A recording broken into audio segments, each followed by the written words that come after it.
Здравствуйте, это новости Татарстана. В студии Елена Изнатуллина. И вот о чем сегодня в выпуске. Процесс пошел! По настоящему уголовному делу заявлено более 600 потерпевших. С чего началось, из-за чего прерывалось рассмотрение дела Ильназа Галевиева, расскажет Дмитрий Аренин.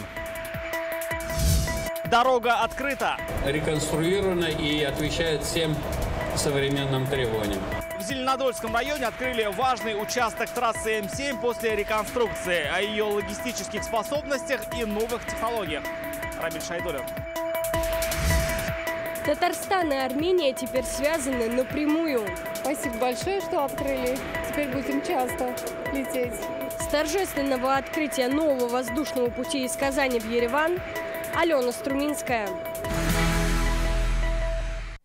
В Верховном суде Татарстана сегодня начался процесс по делу о трагедии в 175-й гимназии Казани. В мае прошлого года во время стрельбы погибли 9 человек, в том числе 7 детей. Еще 139 нанесен тяжкий вред здоровью. Всего потерпевшими признаны более 600 человек. Уголовное дело насчитывает свыше 300 томов. На скамье подсудимых 21-летний Ильназ Галевиев. Что ему вменяет гособвинение, почему поведение адвоката назвали неэтичным и почему заседание прервали. Обо всем по порядку Дмитрий Аренин.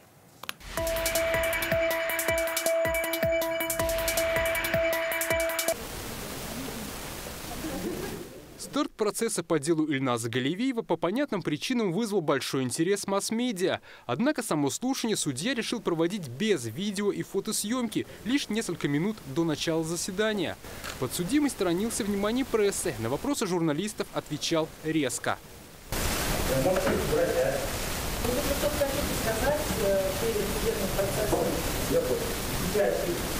Группу гособвинения на процессе возглавил прокурор Татарстана Илдус Нафиков. Ильназ Галевиев обвиняется сразу по нескольким статьям Уголовного кодекса: убийство, покушение на убийство, незаконное изготовление взрывчатых веществ, умышленное уничтожение имущества.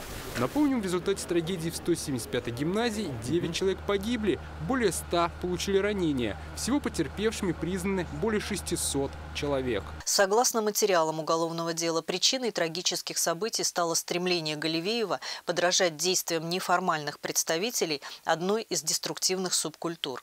В соответствии с заключением комплексной психолого-психиатрической экспертизы Галевиев признан вменяемым и подлежащим уголовной ответственности.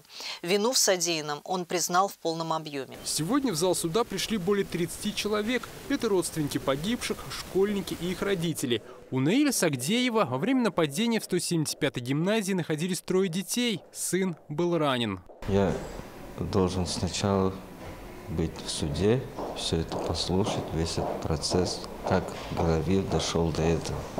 Вот, мне больше сейчас вот эта тема интересна. А заключение – это будет уже решение судьи. Гособвинение сегодня вышло с ходатайством продлить Галевиеву меру пресечения – содержание под стражей на 6 месяцев. Во время оглашения решения судьи неожиданно была объявлена пожарная тревога. Внимание! Пожарная тревога. В зоне, где вы находитесь, обнаружено задымление. Всех, кто находился в Верховном суде, попросили покинуть здание. Территорию перед входом оцепили.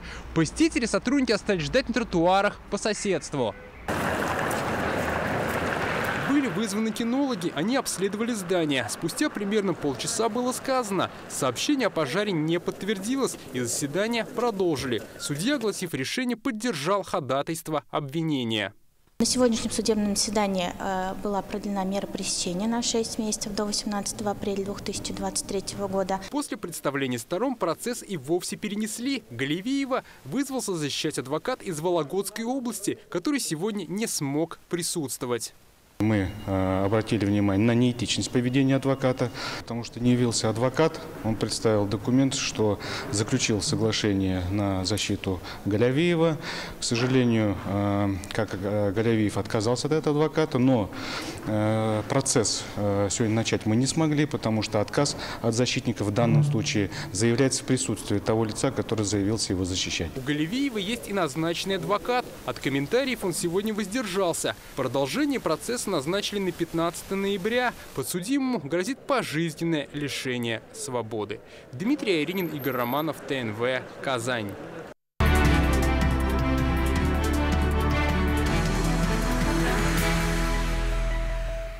Сегодня в Зеленодольском районе открыли участок трассы М7 после глобальной реконструкции. Решение об этом было принято еще в 2019 году. Тогда интенсивность движения здесь превышала все допустимые значения и росло количество ДТП. Старт движению сегодня дали Рустам Минниханов и руководство Росавтодора. Отремонтировали дорогу длиной в 17,5 километров. Она стала четырехполосной и увеличила пропускную способность в 2 раза. Когда вся трасса М7 станет четырехполосной, заодно узнал Рамиль Шайдулин.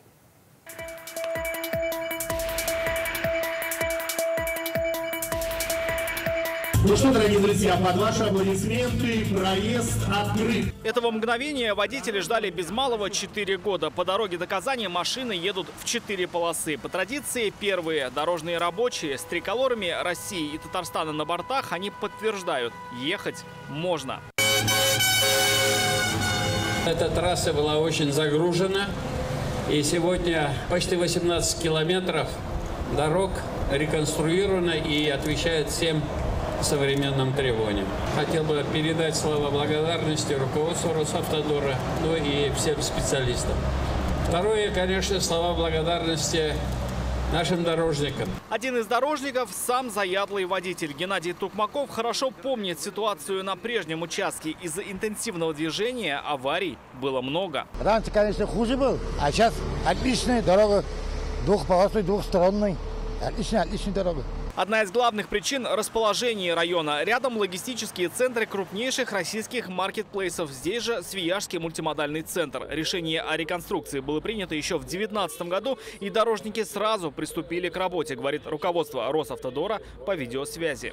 Сегодня это решение наполнено еще более глубоким смыслом, поскольку М7 в границах Республики Татарстан войдет в развивающийся на сегодняшний день коридор Запад-Восток от Санкт-Петербурга до Владивостока. В народе этот участок называют трассой трудягой, поэтому и помочь в строительстве каждый считал своим долгом. При строительстве дороги были задействовано большое количество местных предприятий, наши предприниматели, наши самозанятые. Сама дорога дает новые возможности для наших предпринимателей, для предпринимательского сообщества. Есть планы по развитию придорожной инфраструктуры. Длина дороги почти 17,5 километров. Она тянется от границы с Чувашией до деревни Исаково Зеленодольского района. Участок один из самых протяженных за всю историю дорожных работ. Здесь большое количество искусственных сооружений. 3 путепровода, один который на железной дороге был. Достаточно сложный. И плюс организация движения на таком длинном участке, постоянные переключения очень большое значение имели. За 3 года дорожники не только расширили участок, но и укрепили. Уложили 3 слоя асфальтобетона, обустроили кюветы и водосбросы, построили 3 путепровода, а под дорогу уложили 30 труб для предотвращения размывов. Особенность этого участка, что на протяжении всей дороги здесь применен инновационный материал, специальный модифицированный полимерный битум. Конечно, сложно его оценить, когда идешь по нему пешком, но как только здесь запустят движение, дорожные строители уверяют, что еще долго здесь будет ни намека на малейшую колею. Очень напряженный был поток здесь, интенсивность высокая была, и поэтому на сегодняшний день вводом в эту эксплуатацию этого участка четырехполосного движения, реконструкция, она дает возможность увеличить пропускную способность в 2 раза, до 40 тысяч автомобилей в сутки. Это будет безопасно, комфортно для всех участников дорожного движения, которые будут проезжать здесь. Как заметили на церемонии открытия, до 2024 года четырехполосными станут все участки трассы М7 в Татарстане. Рамиль Шайдулин, Алмаз Единов, ТНВ, Зеленодольский район. Сегодня в микрорайоне Салават-Купере открылся новый общественный пункт охраны порядка. Его посетил Рустам Минниханов в сопровождении главы МВД по республике Артема Хохорина. Объект стал достойным подарком правоохранителям в преддверии профессионального праздника. Завтра в России отмечают День сотрудника органов внутренних дел. Президент осмотрел зону приема посетителей, рабочие кабинеты сотрудников. Они оснащены современным оборудованием. Все камеры, установленные в Салават-Купере, транслируют картинку в онлайн-режиме. Этот пункт обслуживает порядка 27 тысяч жителей этого микрорайона и жилого массива Залесный. В ближайшее время, когда сдадут вторую очередь ЖК, жителей станет больше на 5 тысяч. Рустам Минниханов отметил важность безопасности населения растущего микрорайона и поручил подобрать еще одно помещение для второго пункта охраны порядка. Здесь сколько участвовало? Здесь по штату 6. 6 человек. Пока да? Один вакансий. Один вакант, один стажер. И здесь вот. Сюда мы вывели все камеры, которые в Салават-Купере и вновь открывшемся парке. Это наша точка роста. Затем Рустам Минниханов осмотрел новый жилой комплекс «Сандугач», расположенный в микрорайоне Салават-Купере. Его строят с 2020 года. Уже возвели 18 многоэтажек. Все квартиры заселены. В новостройках, построенных за счет инвестиций Госжилфонда, проживают работники бюджетной сферы и предприятий, молодые семьи, врачи, дети-сироты. Президенту сообщили, концепция ЖК сформирована с учетом мнений граждан. Так, в домах оборудованы дворы без машин, а внутри игровые, спортивные и зеленые зоны. Также Рустаму Минниханову презентовали план строительства первого квартала жилого района Салават-Купере. Здесь построят 2008 квартир. Деньги на помощь нашим бойцам собрали целой улицей. Речь о казанцах, которые проживают на Хыял, Приволжском районе. Когда началась спецоперация, они одними из первых в городе решили помочь нашим военнослужащим финансово. Написали в местный чат. Уже через пару дней набралась сумма, которой хватит для закупки части необходимых вещей. Казанцы считают, все потому, что ни один не остался в стороне. Рамиль Шайдуллин на ярком примере единства. Название этой улицы Хыял неспроста. С татарского переводится как «мечта». Не в последнюю очередь потому, что здесь живут люди, которые всегда свои мечты притворяют в жизнь. Когда началась СВО, они мечтали о том, чтобы наши солдаты были обеспечены всем необходимым. И одними из первых в городе всей улицей собрали для этого деньги. Это было по зову сердца, в принципе. Алексей Королев и его соседи решили помочь добровольцам из Татарстана. Одними из первых в Казани они собрали средства для батальонов Тимир и Алга. Всегда такое было на Руси, скажем так, да. То есть, когда сложно, мы где-то собираемся и объединяемся, скажем так. Хотя бы чем-то мы можем помочь нашим защитникам. Улица небольшая, всего 10 домов, но очень дружная. Деньгами помогли даже пенсионеры и инвалиды. Стоило только написать в общий чат, откликнулась вся улица Хыял. Собрали 25 тысяч рублей. Хочется верить в то, чтобы эта, скажем, акция была не единовременной, а по мере необходимости, наверное, была регулярной. И хочется, чтобы жители других улиц города Казани, других районов республики, страны поддержали. Деньги от жителей республики поступают на специальный счет, который создал татарстанский ДСААФ. На них бойцам батальонов, а теперь и мобилизованным, покупают все, что нужно в зоне СВО. Теплые вещи, инструменты, спальные мешки, коврики и многое другое. Таких поступлений очень много, и нам это отрадно. Почему? Потому что люди откликнулись. И хотел бы также отметить жителей улицы Хыял, Приволжского района города Казани. На эти деньги закупим все необходимое для наших бойцов, которые выполняют боевые задачи в зоне проведения специальной военной операции. Из Казани в зону СВО уже отправилось больше 20 тонн гуманитарного груза. Эту помощь собрали предприятия и организации республики. Теперь закупается новая партия необходимого для военнослужащих. Подключиться может каждый житель. Реквизиты для перевода указаны на экране. Рамиль Шайдуллин, Данил Златов, ТНВ, Казань. Журналисты республики собрали 2000 стелек из войлока и шерсти для военнослужащих, которые несут службу в зоне СВО. В акции «Теплые стельки солдату» приняли участие ветераны отрасли, активисты и сотрудники редакции газет «Ватаном Татарстан», «Казанские ведомости», «Кайбетские зори» и других. Сегодня коробки со стельками отправили на центральный склад приема гуманитарной помощи в Казани. Оттуда благотворительный груз попадет в зону военной спецоперации. Дом журналистов продолжит собирать необходимые вещи для наших ребят. Стельки теплые, войлочные, шерстяные, для того, чтобы бойцу ногам тепло было в условиях ведения службы, в погодных условиях именно Украины, где именно ноги сыреют. Ноги сыреют, значит, солдат будет болеть. Значит, ноги надо беречь. Мы вместе с ребенком, поскольку я хотела бы его тоже приобщать к таким патриотическим акциям. Мы вместе с ним сюда приехали, все это привезли, чтобы он тоже увидел. С Нового года в России введут единое пособие для семей с детьми до 17 лет. Такое решение принял президент Владимир Путин. Пособия будут предоставляться по электронному заявлению без сбора справок. В среднем размер такого пособия составит 13 900 рублей. Таким образом, в стране охватит семьи более 10 миллионов детей. Единое пособие объединяет 6 действующих выплат. Главная задача государственной поддержки – свести к минимуму угрозу бедности для российских семей.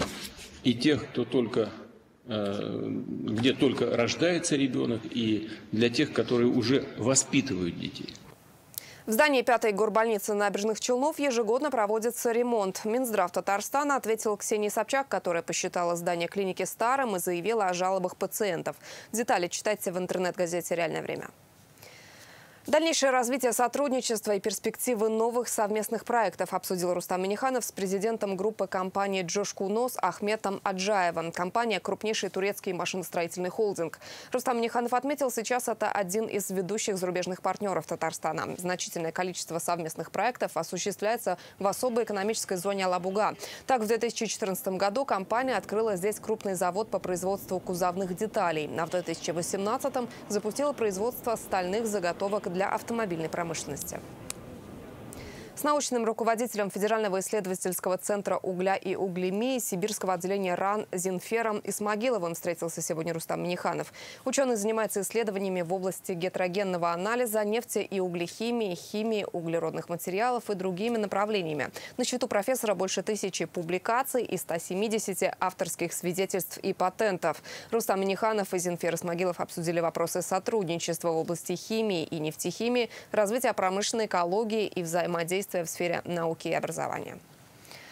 Казанский аэропорт имени Габдуллы Тукая продолжает расширять свои воздушные связи. Теперь столицы Татарстана и Армении соединил новый прямой авиарейс Казань-Ереван. Раньше приходилось добираться через Москву. Сейчас никаких пересадок нет, а время полета сократилось в 1,5 раза.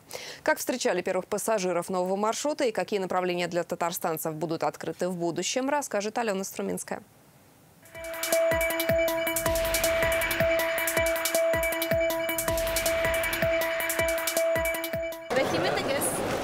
Первых пассажиров нового рейса в аэропорту Казани в этот раз встречали без водной арки, как это бывает согласно авиационным традициям. Минувшей ночью делать этого не позволяла погода, холодно. Но традиционный чак-чак пассажирам преподнесли по всем обычаям. Первым рейсом из Еревана в Казань прилетело около 100 человек. Встречают по всем национальным традициям в татарских костюмах, с чак-чаком и памятными подарками. Раньше добираться из Казани в Ереван без пересадок было невозможно. Приходилось летать через Москву. Это и затратнее, и дольше. Сейчас время полета всего 3 часа. Это в 1,5 раза быстрее. Сюда к детьми прилетела. Очень обрадовала, что прямой рейс. Спасибо большое, что открыли. Теперь будем часто лететь. Очень удобно то, что появился прямой рейс. Быстро долетели. Спасибо всем авиакомпаниям.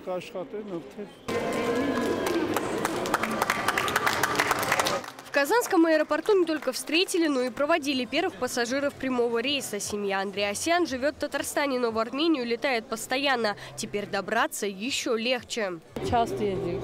А сейчас вообще буду часто ездить. Прямой рейс. Первый самолет был заполнен примерно на 70%. Это говорит о хорошем потоке нового маршрута и со стороны Татарстана, и со стороны Армении. Речь идет о том, что здесь все-таки более 10 тысяч армян живут. Не говоря уже о таких городах, как рядом Йошкар-Ола, Ульяновск, Чебоксары и Ижевск. Здесь цены будут намного дешевле по сравнению с другими регионами. Регулярность авиасообщения напрямую зависит от спроса. Так, проанонсированный авиарейс Тегерана открыть пока не получилось. Продаж билетов практически не было. В аэропорту считают, с рейсом в Ереван такого не произойдет. Вот этот рейс, он сейчас будет очень популярен среди наших граждан. Вот, по крайней мере, все к этому есть. Всего лишь 3 с небольшим часа, да, и вы находитесь уже, по сути, в другой дружественной нам стране, вот, из которой в дальнейшем вы можете по Закавказью совершенно спокойно передвигаться, путешествовать. Самолет по маршруту Казань-Ереван будет летать еженедельно. По вторникам уже к лету регулярность авиасообщения планируют увеличить до 2 раз в неделю. На этом сюрпризы для татарстанских путешественников не закончатся. Скоро на табло Казанского аэропорта появится еще одно международное направление. Это рейс в Тель-Авив. Алена Струминская, Адель Миндубаев, ТНВ, Казань. В Татарстан пришла бабья осень. Так синоптики назвали аномальное потепление, которое началось на этой неделе. В ближайшие дни на территории республики будет +8. Это выше нормы на 5-6 градусов. Причина потепления, по словам гидрометцентра, атлантический циклон. Тепло будет до конца недели. Местами по республике дожди и мокрый снег. С пятницы сильный ветер порывами до 20 метров в секунду. Природа уже реагирует на тепло, набухли почки. Но солнца не будет. Погода начнет меняться только в начале следующей недели. В тыловой части циклона ветер поменяет свое направление с юго-западного, которое в течение ближайших дней будет отмечаться, на северо-западный и северный. И вот этими северными воздушными потоками в наш район устремится холодный воздух. Температура понизится до 0 и слабоотрицательных значений. Более 160 участников из разных уголков страны, уже известные и только начинающие авторы. Все это форум молодых писателей России. Главная награда – стипендия Министерства культуры и публикация в известных литературных журналах. Одной из победителей стала наша коллега, корреспондент программы «7 дней» Диляра Юсупова. Ее повесть «Дом 58» уже в декабре опубликуют в журнале «Дружба народов», а позже и в знаменитой Москве. О чем произведение и как Диляра смогла покорить сердца жюри – в материале Алены Струминской. Когда вот эпизод точность вот это вот, да, вот это шукшинская, например, точность, или вот довлатовская точность. Следуя довлатовским традициям, свои произведения Диляра Юсупова пишет так, чтобы короткий рассказ смог затронуть любого. Любовь к литературе у нее с 8 лет, с тех пор ни дня без строчки. Пишешь, вот оно, и как бы в никуда вроде, в стол там, иногда куда-то выстрелит, иногда не выстрелит. Это вообще не имеет значения на самом деле, выстрелит это или не выстрелит. Ты же пишешь для себя на самом деле. И даже не для читателя. Многие говорят, вот я пишу для читателя. Да, неправда все это. Ты пишешь для себя. Вот рядом с моим домом, Татарстан 58. Именно этому дому вот как раз и посвящена вот эта повесть. Повесть «Дом 58» напрямую связана с жизнью Диляры Юсуповой. Именно в таком на улице Татарстан выросла. И именно о его жителях, часто незаметных и простых людях, написала свое произведение. Читатель буквально заглядывает в замочную скважину соседа по лестничной клетке или этажом выше. В литературе как о каком-то высоком искусстве это простота. И вот я стремлюсь к этой простоте. Поэтому мои герои обычно всегда очень простые люди. Простотой и приближенностью к реальности и покорил экспертов «Дом 58». Повесть стала лучше в своей номинации, а Диляра Юсупова – стипендиантом форума молодых писателей. Стипендию мы предлагаем дать Черновой Анастасии и Юсуповой. Я, в принципе, ехала туда с целью, в целом, даже скорее больше не что-то получить, а услышать вот это мнение экспертов, да, поэтов, писателей, главных редакторов, людей, которые давно в этой сфере работают. В писательстве помогает и основная работа – журналистика. Более 3 лет Диляра Юсупова – корреспондент информационно-аналитической программы «7 дней». Каждая съемка – новая страница в ее литературной жизни. Кто такие журналисты? Журналисты всегда, что они делают? Они все время встречаются с разными людьми. Да, и эти люди, они очень разные. Самые простые, самые сложные. Они бывают глупые иногда, токсичные, иногда очень человечные, очень милые, да, трогательные и так далее. И вот это вот все, оно как бы ты копишь это в себе. Понимаешь, вот эту энергию, вот это вот, ты наполняешься вот этим, и тебе есть о чем писать. Пишет Диляра Юсупова не только рассказы, но и картины. Пока это не иллюстрации к собственным работам, а видение известных литературных произведений. Это блог. Да? Ночью улица Фонарь, на аптеку не хватило таланта. О своем таланте Диляра Юсупова говорит слишком скромно, хотя за ее спиной победа в Золотом перье Руси, литературном конкурсе «Горю поэзии огнем». Теперь и стипендия от Министерства культуры России. Совсем скоро ее повесть «Дом 58» опубликуют в литературных журналах «Москва» и «Дружба народов». Алена Струминская, Владимир Гурьянов, ТНВ «Казань». Еще больше информации в нашей группе ВКонтакте и Телеграм-канале. Также наши выпуски доступны на платформе Рутюб. До встречи.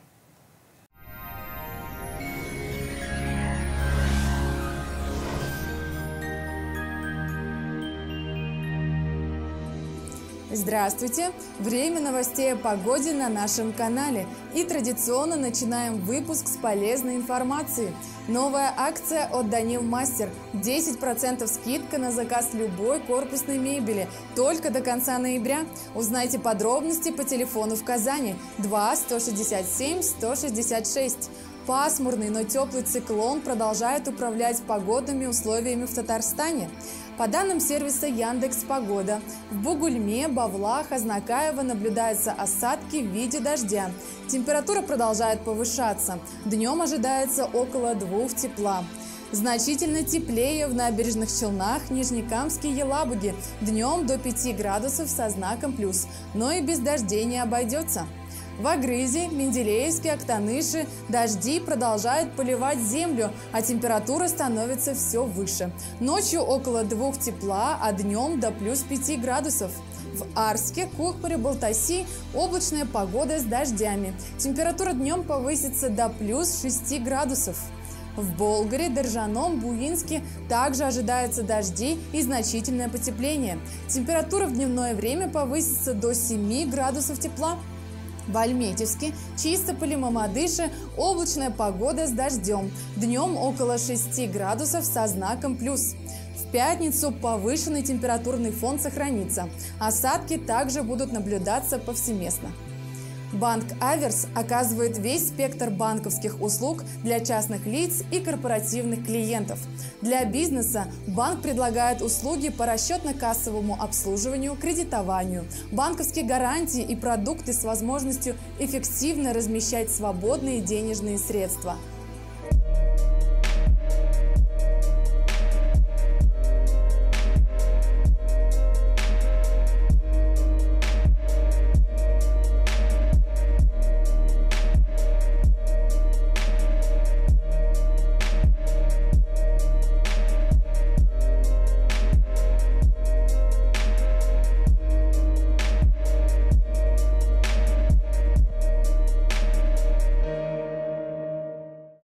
В Казани по-осеннему облачно и дождливо, но не по сезону тепло.